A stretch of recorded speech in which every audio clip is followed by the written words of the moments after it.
Last class में अपन ने start किया था इंडियन इकोनॉमिक डेवलपमेंट का chapter number 1। Indian economic development में बताया था मैंने कि इंडियन इकोनॉमी में डेवलपमेंट कैसे हुई, और किसी भी चीज़ की आपको डेवलपमेंट प्रेजेंट को समझना है और फ्यूचर के बारे में अगर आपको प्रिडिक्शन करनी है तो उसका पास्ट में उसने कैसी ग्रोथ की है और कहाँ से कहाँ पहुंचा है, ये जानना जरूरी है। तभी आप फ्यूचर के बारे में प्रिडिक्ट कर सकते हैं। एक बच्चे का मैंने बताया था आपको कि 40 से 85 पे पहुंचा या 80 से 85 पर पहुंचा, तो ज्यादा बेटर किसका इम्प्रूवमेंट रहा है, जो 40 से 45। तो आप कह सकते हैं कि इस बच्चे की जो मेहनत है ये आगे और भी ज्यादा कर सकता है, जबकि जिसके 80 से 85 आए हैं उसकी मेहनत कम है, तो उसके आगे इम्प्रूवमेंट के चांसेस कम है। तो हमें पास्ट रिकॉर्ड को देखकर ये समझ में आता है कि इम्प्रूवमेंट पहली बात तो कितना हुआ है, और उसी बेसिस पर हम क्या डिटरमाइन कर सकते हैं कि उसका फ्यूचर में प्रोस्पेक्ट क्या रहने वाला है, कि फ्यूचर में ग्रोथ कैसी होगी। तो इंडिया के बारे में भी जब हम पढ़ने जा रहे हैं तो हमें सिर्फ आफ्टर इंडिपेंडेंस अगर हमने पढ़ा तो हमें ये नहीं समझ में आएगा कि कहाँ से शुरुआत की थी, सिचुएशन खराब कहाँ हुई थी, तो हमें वहां पढ़ना है। तो पहले स्टार्ट करना है ब्रिटिशर्स के रूल के टाइम पर, जब ब्रिटिश रूल था इंडिया के अंदर, तब इंडिया की कैसी हालत थी, मीन्स प्री इंडिपेंडेंस। इंडिपेंडेंस से पहले इंडिया की कैसी सिचुएशंस थी, क्या फीचर्स थे, इंडिपेंडेंस के बाद हमने कैसी डेवलपमेंटल स्ट्रेटजीज को फॉलो किया, उनका क्या इम्पैक्ट रहा, वो हमें समझना है। उसकी वजह से ग्रोथ एंड डेवलपमेंट कितनी हुई कितनी नहीं हुई। तो मैंने बताया था आपके पास में टोटल 10 चैप्टर है इंडियन इकोनॉमी में। पहला जो चैप्टर है वो आपके पास में प्री इंडिपेंडेंस का है। उसके बाद सेकंड चैप्टर पोस्ट इंडिपेंडेंस है। थर्ड चैप्टर में पोस्ट इंडिपेंडेंस में आपके पास 1950 सेकंड चैप्टर की जब बात कर रहा हूँ, तो पोस्ट इंडिपेंडेंस कब से, इंडिपेंडेंस से लेके अप टू 1990 तक। 1990 तक क्यों बोला, क्योंकि 1991 में रिफॉर्म्स आ गए थे, इकोनॉमिक रिफॉर्म्स, एलपीजी, जो आप पहले पढ़ चुके हैं 10th क्लास में, लिबरलाइजेशन, प्राइवेटाइजेशन एंड ग्लोबलाइजेशन। तो ये तीनों रिफॉर्म्स हुए थे 1991 में। कल मैंने इसके बारे में बताया था कि इंडिया ने ये जो रिफॉर्म्स किए थे, ये वॉलेंटरी नहीं किए थे, ये उनको अंडर कंपल्शन करना पड़ा था। मींस इंडिया के पास कोई ऑप्शन नहीं बचा था। मैंने कहा था एक कंट्री को रन करने के लिए पैसा चाहिए, फॉरेन एक्सचेंज चाहिए। बाहर से अगर हमें इंपोर्ट्स करने हैं, गुड्स सर्विसेज चाहिए बाहर से, तो उसके लिए हमारे पास फॉरेन एक्सचेंज होना चाहिए जिससे कि हम उनको खरीद पाएं, क्योंकि फॉरेन करेंसी में पेमेंट होती है। तो हमने कहा फॉरेन एक्सचेंज चाहिए होता है इंपोर्ट्स को फाइनेंस करने के लिए। और 1991 के अंदर इंडिया के पास इतने कम फॉरेन एक्सचेंज हो गए थे कि 2 हफ्ते के भी नहीं बचे थे। अभी पाकिस्तान के पास सिर्फ 11 दिन का बचा हुआ है, जिसको भी वो यूज नहीं कर सकते। तो बहुत लिमिटेड, मतलब वहां सिचुएशन बहुत खराब है फिलहाल। श्रीलंका में भी यही प्रॉब्लम है, हमने डिस्कस की थी। तो हमने कहा कि किसी भी कंट्री को अपने इंपोर्ट्स को फाइनेंस करने के लिए, जो उसने लोन ले रखे हैं उसके ऊपर इंटरेस्ट पे करने के लिए, उन लोन की रीपेमेंट करने के लिए उनको क्या चाहिए होती है, फॉरेन करेंसी। और इंडिया में उस टाइम पर फॉरेन करेंसी बहुत कम हो गई थी, इतनी कम हो गई थी कि वो 2 हफ्ते के फाइनेंस करने के लिए भी नहीं बची थी हमारे पास, कि 2 हफ्ते का इंपोर्ट्स भी हम खरीद पाए। ऐसी सिचुएशन में होता क्या है, इन्फ्लेशन बहुत ज्यादा बढ़ जाती है। जैसे अभी पाकिस्तान में इन्फ्लेशन बहुत ज्यादा बढ़ गई है फिलहाल, या श्रीलंका में तो आउट ऑफ सिचुएशन, बिल्कुल ही बाहर है, सिचुएशन आउट ऑफ कंट्रोल है। श्रीलंका में एक जो वहाँ पे, वहाँ की जो करेंसी है वो कितने, $1 कितने के बराबर हो गया, 350 के आस, है ना, 350 के आसपास हो गया। और वही पाकिस्तान में भी 200 के आसपास चला गया। तो आप देख रहे हो कि ये सिचुएशन कैसे खराब वहां पर हो रही है, क्यों हो रही है, वो रीजन यही है। तो ऐसे टाइम पर इन्फ्लेशन बहुत ज्यादा हो जाती है, क्योंकि हम अपना इंटरेस्ट वापस नहीं कर पा रहे होते हैं। हम जो है अपने इंपोर्ट्स को फाइनेंस नहीं कर सकते हैं। तो सिचुएशन यहाँ पर, बाहर से गुड्स आएंगे नहीं तो लोकली डिमांड उतनी मीट होगी नहीं, तो ऑब्वियसली डिमांड ज़्यादा है और सप्लाई नहीं कर पा रहे हैं, तो उसके चक्कर में यहाँ पर प्राइसेस बढ़ने लगते हैं, इन्फ्लेशन हो जाती है। जब वो सिचुएशन आउट ऑफ कंट्रोल हुई तो इंडिया ने सोचा, सब सोचते हैं इधर उधर से लोन मिल जाए, किसी कंट्री से मिल जाए, बट इंडिया को उस टाइम कोई लोन देने को तैयार नहीं था, क्योंकि जो कर्ज में डूबा होता है उसको कोई भी पैसा नहीं देना चाहता है। तो इंडिया के पास एकमात्र ऑप्शन, जो भी कंट्रीज होती हैं उनके पास लास्ट ऑप्शन होता है वर्ल्ड बैंक और आईएमएफ का।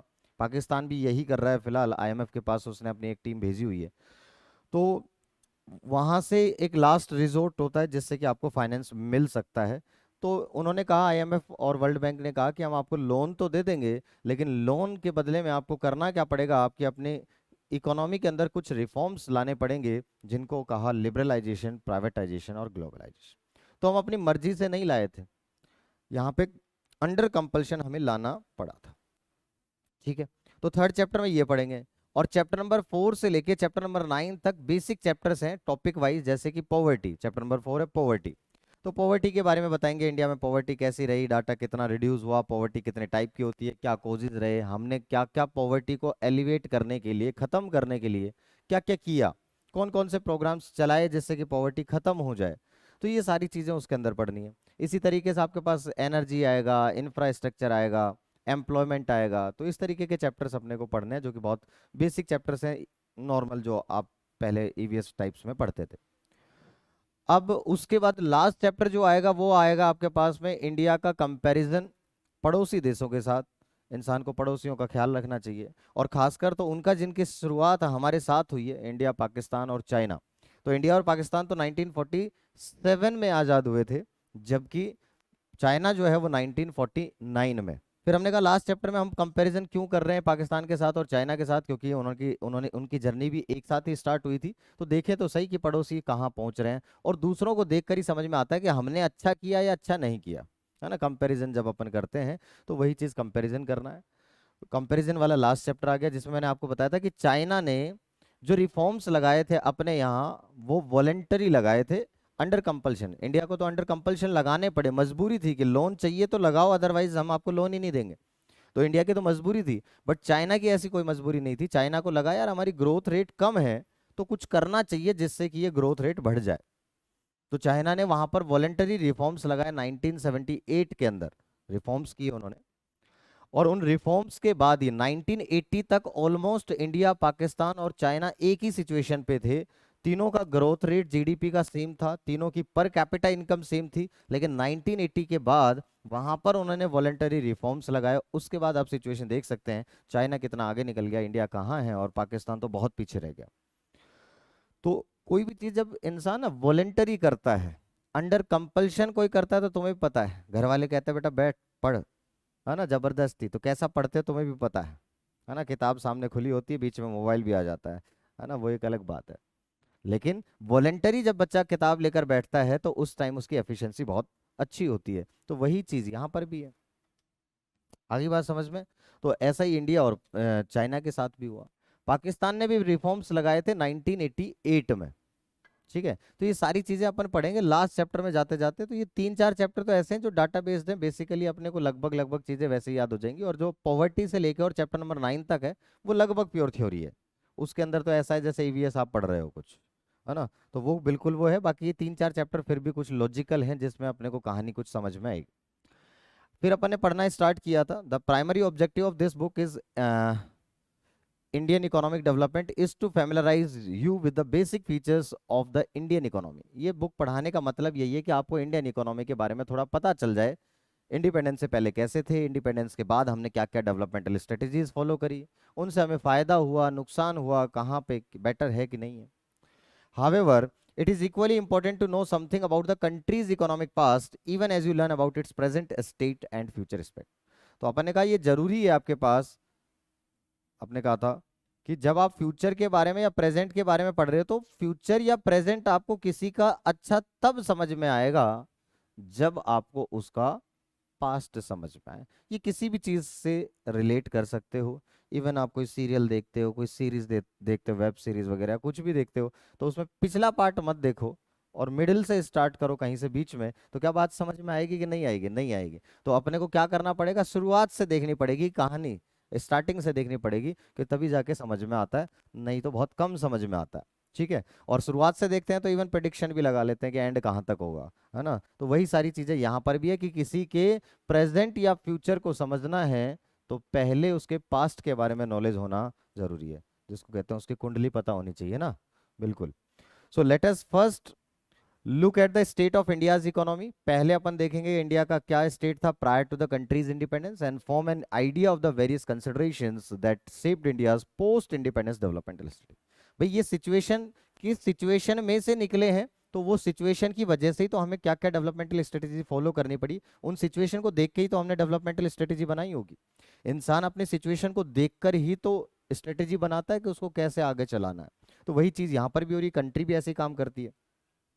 हमने कहा कि ये जो आज की जो हालात हैं या आज की जो सिचुएशन है इकोनॉमी की, ये एक दिन में नहीं बनी होगी, इसका बहुत लॉन्ग टर्म इम्पैक्ट रहा होगा। और ये लॉन्ग टर्म इम्पैक्ट कहाँ से, मैंने कल आपको बताया था कि अगर हम बात करें आज 2022 चल रहा है, अगर आपके पास में मान लो 2022, अगर यही 500 साल पहले की बात करें तो इंडिया वर्ल्ड में सबसे अमीर देश हुआ करता था, है ना। ये हमने बात करी थी, इंडिया और चाइना दोनों काफी अमीर देश हुआ करते थे, पूरे वर्ल्ड का लगभग पोर्शन यही हुआ करता था। लेकिन बाद में ब्रिटिशर्स वगैरह ने यहाँ पे ब्रिटिश रूल के दौरान और जो है 400-500 साल में कहानी चेंज हो गई। तो अपने कहा था structure of India's present day economy is not just of current making, it has roots steeped in the history, particularly in the period when India was under British rule.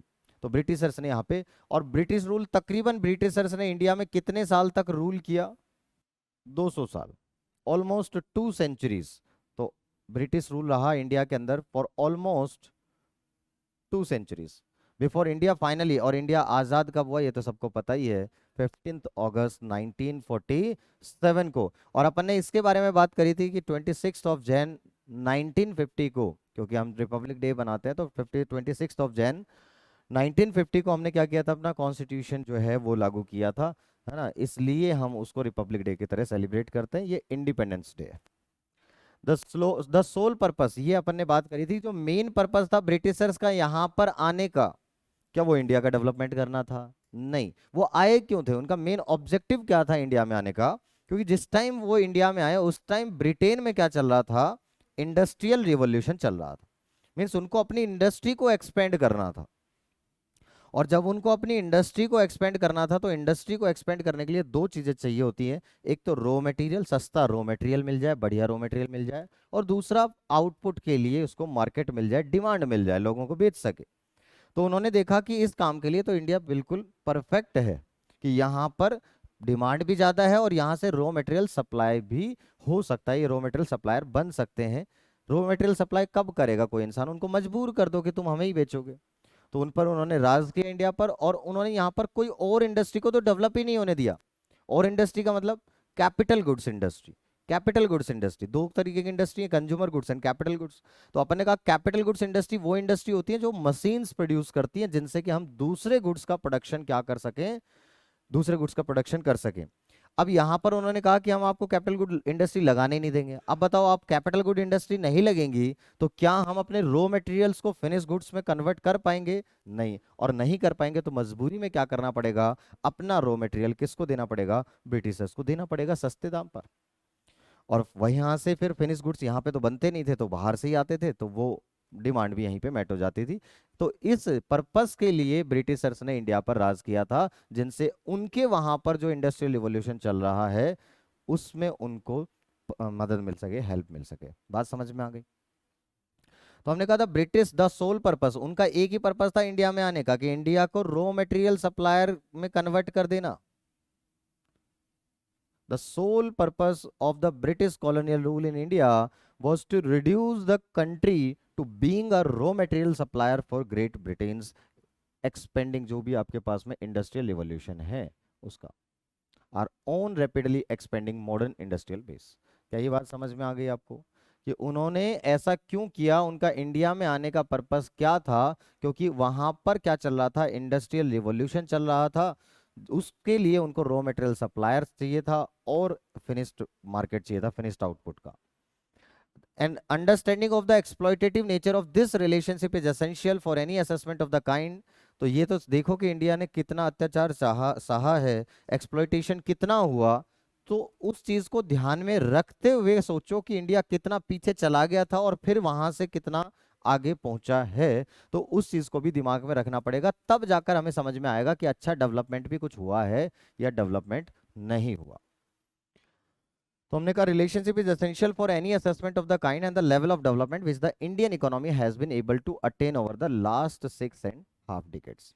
फिर इसके बाद अपन ने पढ़ना चालू किया low level of economic development under the colonial rule. ये नहीं पढ़ा था, आई थिंक पढ़ लिया था, ये पढ़ लिया था। अपन ने क्या कहा कि ब्रिटिशर्स के टाइम जब हम बात करें तो वहां पे हमारी जो ग्रोथ रेट है वो बहुत ज्यादा नहीं रही। ब्रिटिशर्स के आने से पहले इंडिया एक इंडिपेंडेंट कंट्री थी, है ना, ब्रिटिशर्स के आने से पहले यहाँ पर आज़ाद देश था। ज्यादातर लोग आज भी एग्रीकल्चर में ही डिपेंडेंट है, और पहले तो और भी ज्यादा एग्रीरियन 75% पॉपुलेशन ऑलमोस्ट हमारी एग्रीकल्चर पर डिपेंडेंट थी, डायरेक्टली या इनडायरेक्टली। लेकिन ऐसा बिल्कुल नहीं था कि हम सिर्फ एग्रीकल्चर पे ही डिपेंडेंट थे और बाकी एक्टिविटीज में बिल्कुल नहीं थे।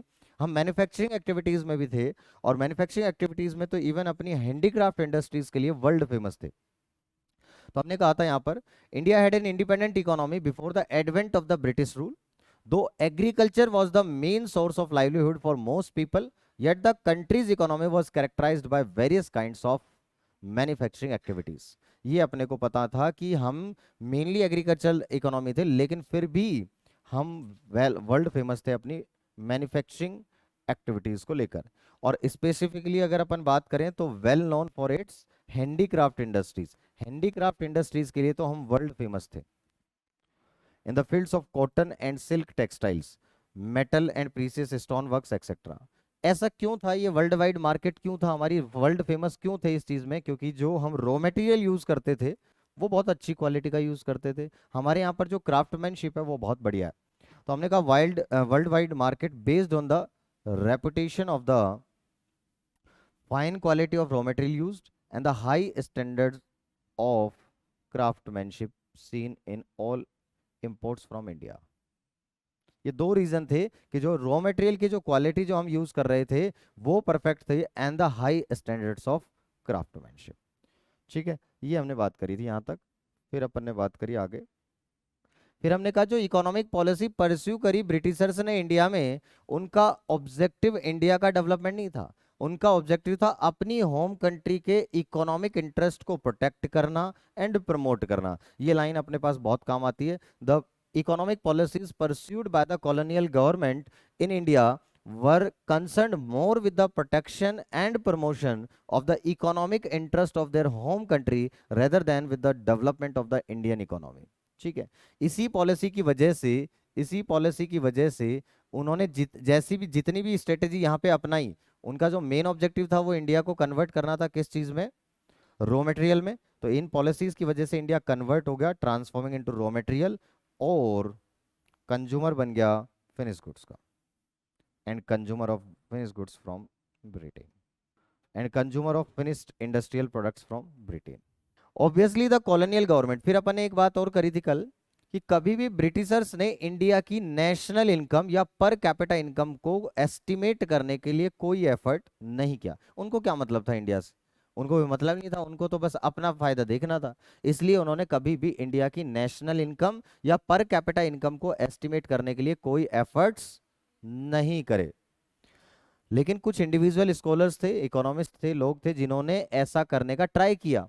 तो उन्होंने 5 ऐसे लोग हैं, Findlay Shirras, William Digby, R C. Desai, उसके बाद में दादा भाई नारोजी और वी.के.आर.वी. राव। तो ये 5 लोग ऐसे थे जिन्होंने एस्टिमेट करने की कोशिश की, लेकिन एस्टिमेट करते टाइम जिनके जो भी इनके रिजल्ट्स आए वो बड़े कन्फ्लिक्टिंग और कॉन्ट्राडिक्टिंग थे, मतलब सेम रिजल्ट्स नहीं थे। पांचों ने जब किए तो पांचों के रिजल्ट्स बड़े इनकंसिस्टेंट और कॉन्ट्राडिक्टिंग थे।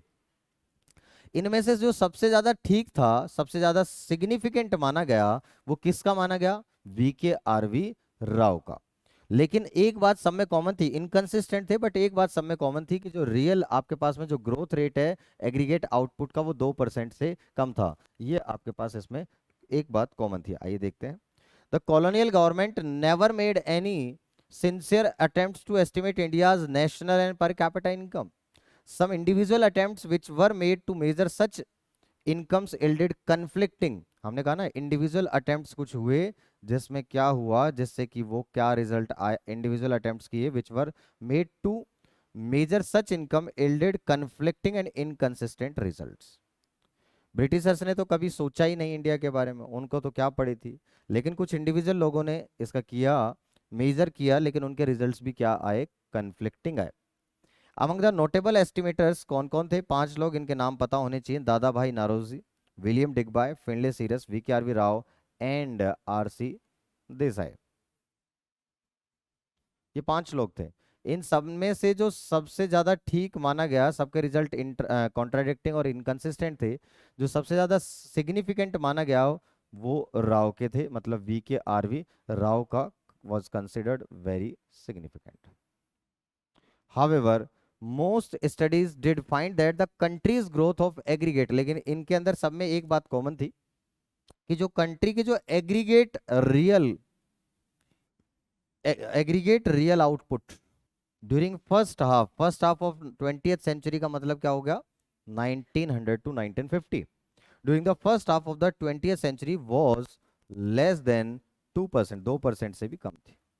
ठीक है, growth of aggregate real output coupled with mere 0.5% growth in per capita output per year। Per capita output में तो सिर्फ 0.5% थी। देखो इसमें क्या दे रखा है बॉक्स में, textile industry in Bengal, Bengal में ज्यादा थी ये टेक्सटाइल इंडस्ट्री। तो ये पूछ लेता था muslin is a type of, ये पूछ लेता था cotton textile which had its origin in Bengal.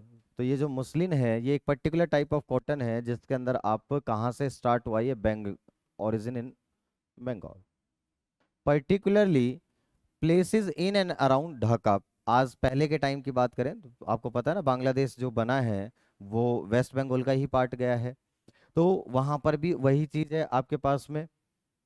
Dhaka के अंदर बात कर रहे थे, बांग्लादेश की जो आपके पास में कैपिटल है तो वो ढाका है आज के टाइम में। Spelled during the pre independence period as Dhaka, now the capital city of Bangladesh, Dhakai muslin had gained worldwide fame as an exquisite type of cotton textile। मतलब आज के टाइम में, पहले की स्टार्टिंग बात करें तो बंगाल से, और आज के टाइम में बात करें तो वो बांग्लादेश।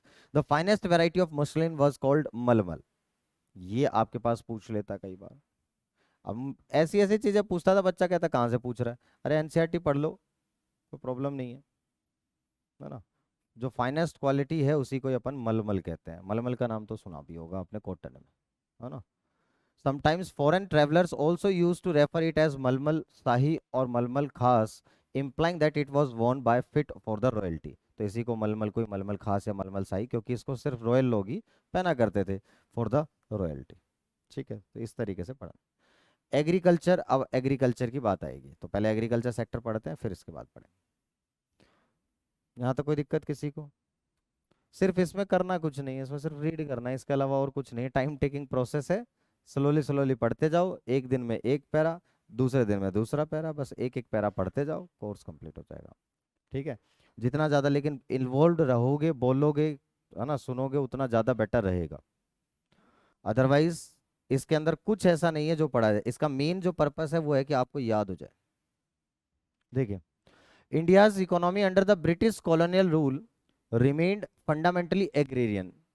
तो उसके टाइम पे जब ब्रिटिशर्स यहाँ पर थे तब भी मेनली हमने कहा ना आज़ाद होने, जब हम आज़ाद हुए तब भी हमारी इकोनॉमी ऐसी थी कि हम एग्रेरियन इकोनॉमी थे। मेनली हमारा जो यहाँ पे सोर्स ऑफ लाइवलीहुड था लोगों का वो एग्रीकल्चर ही था। और जब ब्रिटिशर्स आए उस टाइम तो 85% लोग, तो हमने कहा India's economy under the British colonial rule remained fundamentally agrarian. About 85% of the countries population lived mostly in villages, और डायरेक्टली और इनडायरेक्टली उनका जो लाइवलीहुड है वो कहाँ से चलता है, एग्रीकल्चर से। तो हमने कहा कि जब ब्रिटिशर्स आए इंडिया में तो इंडिया जो मेनली फंडामेंटल एग्रेरियन इकोनॉमी थी, मींस 85% पॉपुलेशन गांव में रहती है, और जो गांव में रहते हैं तो गांव में रहने वालों के पास मेन सोर्स ऑफ लाइवलीहुड क्या रहता है आपके पास में, agriculture. However despite being the occupation of such a large population, ये लाइन बड़ी इंपॉर्टेंट है, इतनी ज्यादा पॉपुलेशन होने के बाद 85% लोग इस एग्रीकल्चर सेक्टर में काम कर रहे हैं, उसके बावजूद इसमें ग्रोथ एंड डेवलपमेंट नहीं हुई। सोचने वाली बात है कि जहां पर इतना परसेंट लोग काम कर रहे हैं तो उसकी तो ग्रोथ एंड डेवलपमेंट होनी चाहिए, बट एग्रीकल्चर सेक्टर के अंदर भी ग्रोथ एंड डेवलपमेंट नहीं हुई, स्टेग्नेशन रही। तो हमने कहा कि इंडिया के अंदर तकरीबन 85% जो है कंट्री की पॉपुलेशन वो गांव में रह रही थी ब्रिटिश रूल के टाइम पर, और मेनली डायरेक्टली या इनडायरेक्टली वो अपना जो लाइवलीहुड है वो कहाँ से अर्न कर रहे थे, एग्रीकल्चर से। लेकिन इतनी ज्यादा पॉपुलेशन होने के बाद कि एग्रीकल्चर के अंदर इंडल्ज है, इतनी ज्यादा पॉपुलेशन, उसके बावजूद कोई ग्रोथ एंड डेवलपमेंट नहीं हुई। Despite being the occupation of such a large population the agricultural sector continue to experience stagnation. ये वर्ड पूछ लेता है, स्टेग्नेशन। देख रहे हो कहाँ कहाँ से पूछता था वो, एक एक वर्ड ऐसे पूछता था। तो अपन ने कहा कि इतनी ज्यादा पॉपुलेशन होने के बावजूद एग्रीकल्चर सेक्टर में इतनी ज्यादा पॉपुलेशन है, 85% लोग एग्रीकल्चर सेक्टर में इंडल्ज थे, लेकिन फिर भी एग्रीकल्चर सेक्टर में ग्रोथ नहीं हुई। Agriculture sector showed stagnation. तो ये वर्ड पे फोकस करना, स्टेग्नेशन मतलब स्थिरता, हाँ स्थिर, है ना, उसमें कोई आपके पास मूवमेंट नहीं देखी। And not infrequently unusual deterioration. Agriculture productivity became low. अब ये एक एक पॉइंट करके ना आपको वहां पे जब आप टीआर जैन पढ़ोगे तो ये आपको अलग अलग पॉइंट दे रखे हैं। पहला पॉइंट दे रखा है लो प्रोडक्शन, लो प्रोडक्टिविटी, है ना। सारे के सारे पॉइंट भी याद हो जाएंगे अपने को लास्ट में, कि इसमें 8 पॉइंट थे, इसमें 6 पॉइंट है, इसमें सब सब याद करा दूंगा, उसकी टेंशन नहीं है। लेकिन वो सब हैं एनसीईआरटी से ही, तो आपको समझ में आ जाएगा कि एनसीईआरटी पढ़ने से आप जब वहां करेंगे तो आपको याद हो जाएगा। तो agriculture productivity became low though in absolute terms. ये इंपॉर्टेंट बात है कि एब्सोल्यूट टर्म्स में मतलब आपने क्या कहा कि प्रोडक्शन तो बढ़ा। एब्सोल्यूट टर्म्स में मतलब हमने जब एरिया अंडर कल्टीवेशन बढ़ा देंगे, सोचो पहले एक प्लॉट पे आप एग्रीकल्चर कर रहे थे, अब ज्यादा जमीन पर एग्रीकल्चर करोगे तो ऑब्वियसली आपका आउटपुट तो बढ़ जाएगा ओवरऑल एब्सोल्यूट टर्म्स में तो। लेकिन प्रोडक्टिविटी देखें, देखो प्रोडक्टिविटी और प्रोडक्शन दो अलग अलग चीजें हैं। प्रोडक्शन होता है टोटल आउटपुट एब्सोल्यूट टर्म्स में, और प्रोडक्टिविटी होती है आउटपुट पर हेक्टेयर, है ना। जितना जमीन हम कर रहे हैं तो पर हेक्टेयर कितना प्रोडक्टिविटी आ रही है उसको बोलते हैं productivity, output per hectare of land. तो हमने कहा प्रोडक्शन तो बढ़ा लेकिन प्रोडक्टिविटी इंक्रीज नहीं हुई। क्यों नहीं इंक्रीज हुई यहाँ पर प्रोडक्टिविटी आपके पास में? तो हमने कहा यहाँ पर agriculture productivity became low though in absolute terms the sector experience some growth due to the expansion of the aggregate area under cultivation. हमने लैंड जो कल्टीवेशन के अंडर थी उसको बढ़ा दिया, इसकी वजह से एब्सोल्यूट टर्म्स में तो हमारा प्रोडक्शन बढ़ गया बट प्रोडक्टिविटी हमारी इंक्रीज नहीं हुई। तो यहां पर ये बात थी आपके पास में कि इन एब्सोल्यूट टर्म्स सेक्टर एक्सपीरियंस, लेकिन एग्रीगेट में अंडर सिर्फ एब्सोल्यूट टर्म्स में क्यों बढ़ा ये आपको समझ में आना चाहिए, क्योंकि अपन ने एरिया अंडर कल्टीवेशन को इंक्रीज कर दिया था। Absolute terms the sector experience some growth due to the expansion of the aggregate area under cultivation. यहां तक बात समझ में आ गई? हमने क्या कहा यहां तक एक बार फिर दोबारा से देख लो कि हमने कहा जब ब्रिटिशर्स आए इंडिया में तो उस टाइम पर ज्यादातर पॉपुलेशन कहाँ रहती थी? गांव में रहती थी। कितनी परसेंट? ऑलमोस्ट 85% पॉपुलेशन गांव में रहती थी, और उनका मेनली सोर्स ऑफ लाइवलीहुड जो था वो क्या था? एग्रीकल्चर, एग्रीकल्चर था। हमने कहा इतनी ज्यादा पॉपुलेशन है एग्रीकल्चर सेक्टर में, लेकिन उसके बावजूद एग्रीकल्चर सेक्टर के अंदर कोई ग्रोथ एंड डेवलपमेंट नहीं हुई। एग्रीकल्चर सेक्टर शोड स्टेग्नेशन, इसके अंदर continue to experience stagnation. Agriculture productivity बहुत कम थी। इन एब्सोल्यूट टर्म्स देखें तो हाँ प्रोडक्शन बढ़ा, बट ये प्रोडक्शन किसकी वजह से बढ़ा? क्योंकि अपन ने एरिया अंडर कल्टीवेशन को बढ़ा दिया था, इसकी वजह से एब्सोल्यूट टर्म्स में प्रोडक्शन बढ़ा। आपकी प्रोडक्टिविटी अभी भी कम की कम ही रही। This stagnation is in agriculture sector was caused mainly because of the various systems. क्या क्या प्रॉब्लम्स थी, किसकी वजह से ये आपके पास प्रोडक्टिविटी कम रही वो देखो। ये स्टेग्नेशन क्यों था? Land settlement system. अब ये आ गया पॉइंट आया लैंड सेटलमेंट। अब ये लैंड सेटलमेंट जमींदारी सिस्टम सुना है, पढ़ा होगा पहले थोड़ा बहुत। जमींदारी सिस्टम, जमींदार हुआ करते थे, मूवी देखी होगी आपने, लगान देखी होगी। तो वो टैक्स वसूलते थे। जमींदार्स की रेस्पॉन्सिबिलिटी क्या थी लैंड सेटलमेंट सिस्टम में? वैसे तो 3 सिस्टम होते हैं, रियोतवारी सिस्टम, महलवारी सिस्टम और जमींदारी सिस्टम, बट उसमें से ज्यादा फेमस जमींदारी सिस्टम है। हमारी एनसीईआरटी में भी वही दे रखा है। तो जमींदारी सिस्टम में क्या था? जमींदार अपॉइंट करते थे, जो मतलब पूरे गांव के लिए एक बंदा अपॉइंट कर दिया कि भाई आपको राइट्स दे दिए गए कि आपको क्या करना है। ब्रिटिशर्स ने इसको राइट दे दिए कि आप टैक्सेस कलेक्ट करोगे एक स्पेसिफाइड डेट से पहले पहले, और इस डेट से पहले पहले आपको क्या करना है? हमें टैक्स डिपॉजिट करवाना है, और उसके बदले में उसको अयाशियां करने को मिलती थी। मौज लेता था आराम से।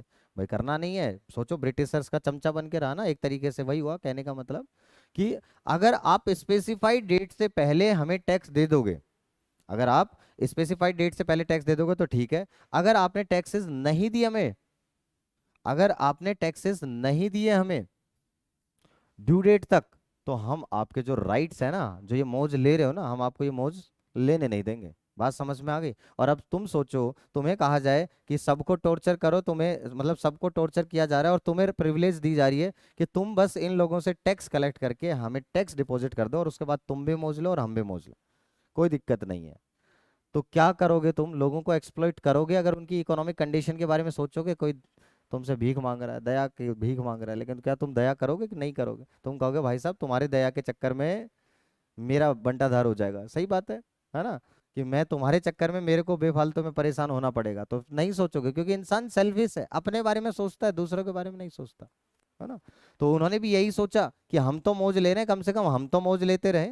तो इसलिए लोगों की इकोनॉमिक कंडीशन चाहे कैसी भी हो, उनके पास चाहे पैसा हो या ना हो, उनको कुछ बच रहा हो कि नहीं बच रहा हो, उनसे उनको कोई फर्क नहीं पड़ता। उनको तो एक्सप्लॉइट कर कर टैक्सेस लेने होते थे और ब्रिटिशर्स को डिपॉजिट करवाने होते थे।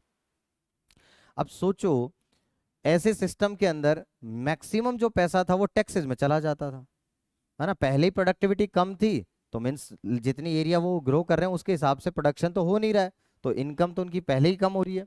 अब इनकम कम हो रही है, उसके बावजूद उनके पास पैसा बच रहा है नहीं बच रहा है खाने पीने के लिए, वो भी नहीं देखते थे।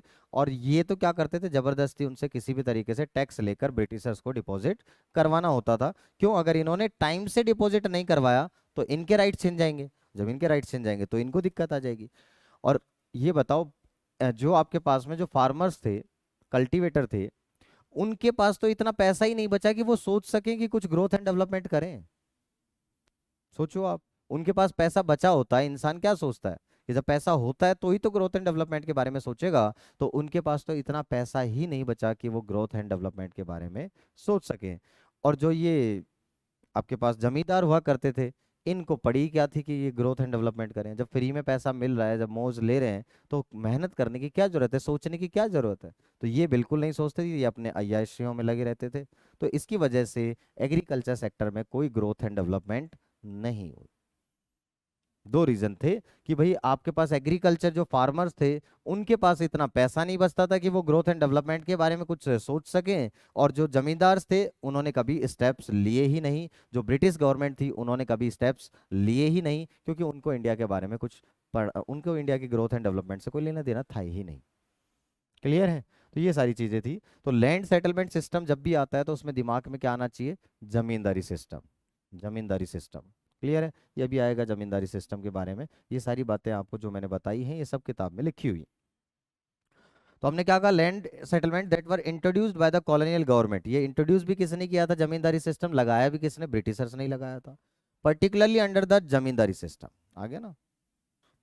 which was implemented in the then Bengal presidency, comprising parts of India's present-day eastern states. The profit accruing out of the agriculture sector went to the zamindars instead. ये कह रहे हैं ना, इसकी वजह से क्या हो रहा था? जो पैसा अल्टीमेटली कमा कौन रहे थे? Cultivators.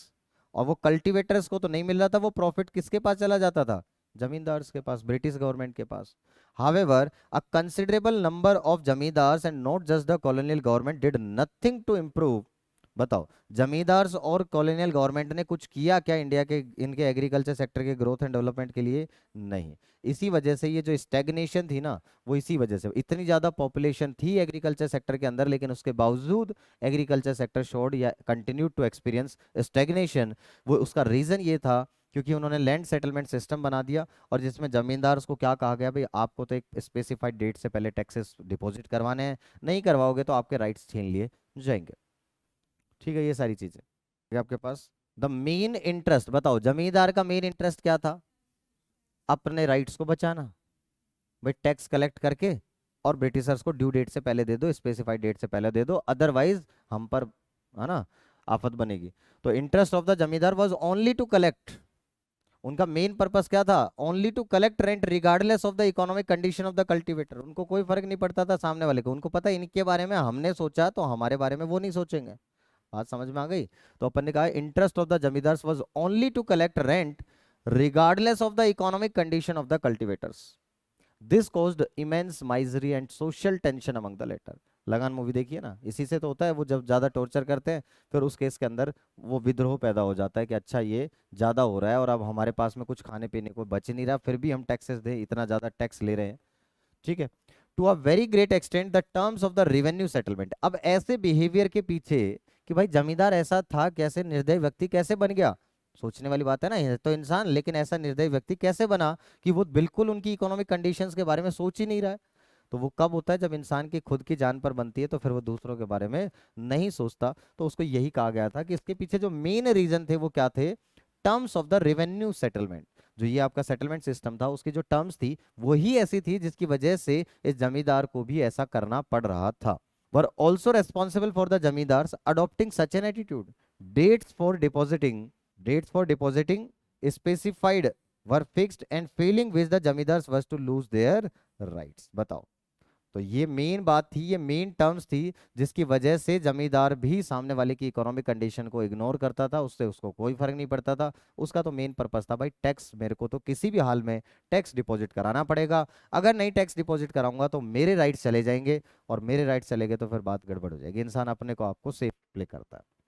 Beside this low levels of technology, ये तो ये एक रीजन क्या हो गया आपके पास, लैंड सेटलमेंट सिस्टम। और लैंड सेटलमेंट सिस्टम में मेनली क्या है, जमींदारी सिस्टम। जमींदार कौन अपॉइंट करते थे, ब्रिटिशर्स अपॉइंट करते थे, और उनका मेन काम क्या हुआ करता था, रेंट कलेक्ट करके देना किसको, ब्रिटिश गवर्नमेंट को, बिफोर स्पेसिफाइड ड्यू डेट्स। और अगर वो ड्यू डेट से पहले अगर नहीं करके देते तो उस केस में उनके राइट्स जो है छीन लिए जाते। इसलिए वो क्या करते थे, जो कल्टीवेटर्स थे उनको एक्सप्लॉइट करते थे, उनको कोई फर्क नहीं पड़ता था उनकी इकोनॉमिक कंडीशन कैसी है, उनसे रेंट कलेक्ट करना उनका मेन ऑब्जेक्टिव रहता था।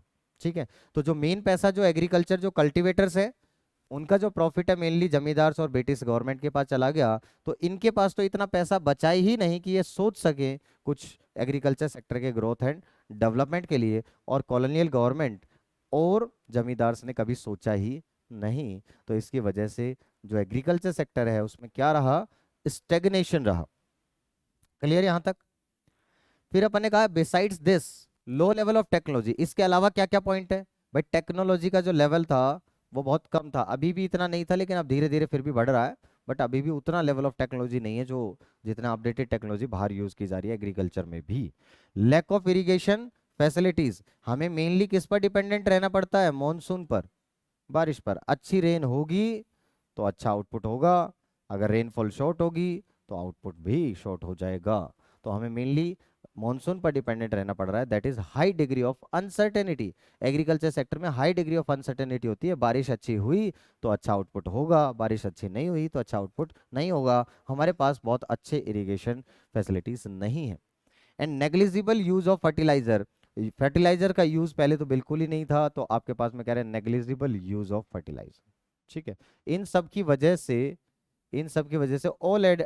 all added up to aggravate the plight of the farmers and contributed to the dismal level of agriculture's productivity. There was of course some evidence of relatively higher yield of cash crops.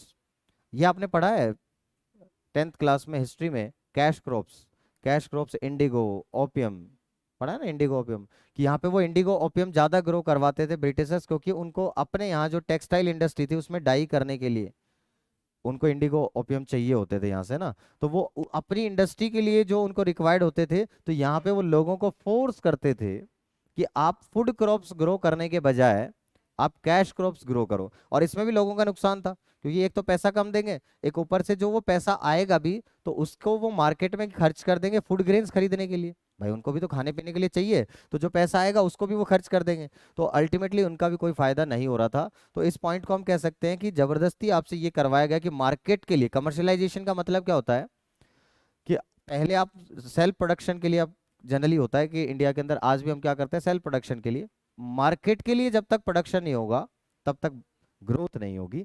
तो उन्होंने एक जबरदस्ती ये commercialisation करवाया कि shifting production for self to for the needs of the family. पहले लोग सिर्फ, अब आप सोचिए 85% पॉपुलेशन अगर एग्रीकल्चर सेक्टर में है, सोचिए आप, तो क्या मार्केट बचा कि नहीं बचा, जब 85% तो खुद तो सब अपने अपने लिए तो कर ही रहे हैं, तो दूसरों के लिए बचे ही कितने 15%, तो थोड़ा बहुत भी प्रोड्यूस होगा अगर ज्यादा तो वो उनका काम चल जाएगा। भाई मार्केट के लिए तो तब प्रोड्यूस करने की जरूरत होती है ना कि सप्लायर कम है, लोग प्रोड्यूस खुद नहीं कर रहे हैं, तो हमें प्रोड्यूस करके उनको देना है, तो डिमांड है मार्केट में। अब जब डिमांड ही नहीं है, 85% पॉपुलेशन खुद ही कर रही है एग्रीकल्चर, तो फिर जरूरत ही नहीं थी। तो अब इन्होंने फोर्स कमर्शलाइजेशन ऑफ एग्रीकल्चर करवा दिया, मतलब उसमें फूड क्रॉप्स ग्रो करवा दी कि आप सिर्फ इनको ग्रो करें क्योंकि इनको चाहिए थी इसलिए। तो there was of course some evidence of relatively higher yield of cash crops, तो ये वाला पॉइंट था कि कमर्शियलाइजेशन की कैश क्रॉप्स का जो है प्रोडक्शन बढ़ा दिया, but this could hardly help farmers in improving their economic condition. देखो फूड क्रॉप्स के बजाय उन्होंने कैश क्रॉप्स ग्रो करना स्टार्ट कर दिया, लेकिन इनसे फार्मर का कोई फायदा नहीं हुआ। क्यों नहीं हुआ? क्योंकि जो पैसा मिला भी, पहली बात तो कम मिला, दूसरी बात जो पैसा मिला वो भी उनको किस पे खर्च करना पड़ रहा था? फूड क्रॉप्स के लिए। तो यही कह रहे हैं, but this could hardly help farmers in improving their economic condition, as instead of producing food crops now they were producing cash crops which were to be ultimately, है ना, which were to be ultimately used, है ना, जो Britishers, despite some progress made in irrigation, India's agriculture was starved of investment in terracing। ये सब चीजें reason थे। Flood control, drainage and desalinization of soil, while a small section of farmers changed their cropping pattern सिर्फ बहुत कम लोगों ने, from food crops to commercial crops, a large section of tenants, small farmers and sharecroppers neither had resources and technology nor had incentive to invest in। Incentive तो इंसान तब सोचता है ना कि यार मैं बढ़ाऊं, मेरे को कुछ उसका बेनिफिट मिले। मान लो हम ज्यादा प्रोड्यूस कर रहे हैं फिर भी ब्रिटिशर से लेकर जा रहे हैं, तो उसका फायदा क्या होगा? दूसरे के लिए कौन मेहनत करना चाहता है? सब अपने लिए मेहनत करना चाहते हैं, है ना, चाहे वो कोई भी चीज़ हो। इवन आप किसी एम्प्लॉय को रख लो, दूसरे टीचर को बुला लो, वो टीचर उतनी मेहनत थोड़ी ना करेगा जितनी मेहनत हम खुद कर लेंगे। ऐसा ही होता है, ये नेचुरल टेंडेंसी है। बहुत कम लोग ऐसे होते हैं कि अच्छा दूसरे के यहाँ पर भी बहुत बढ़िया से आउटपुट दे रहे हो, अदरवाइज सबकी सोच यही होती है मैं क्यों इतना बेफालतू में पेन लूँ, है ना।